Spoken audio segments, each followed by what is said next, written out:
So what we're looking at here is an amazing cinematic black and white single player game called Death of a Partisan.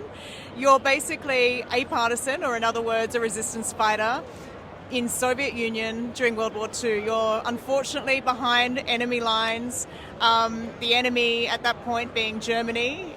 You're stuck in Belarus. It's a brutal winter.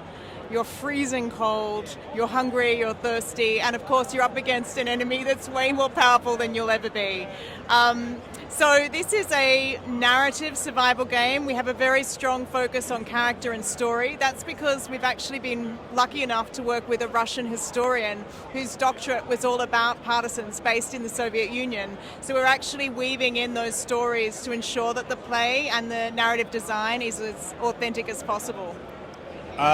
So as you can see, it's all in black and white. It's World War II, and that comes from, I had a particular period where I got obsessed with a certain era of Soviet films from the 1950s and 60s, and there's a certain tone to these black and white films about the war of that era that have this really honest and bleak, but sort of poetic look at what it was like during the war.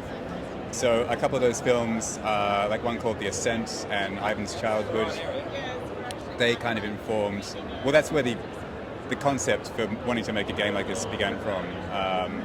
And that's really influenced both the story but also the visual style of the game.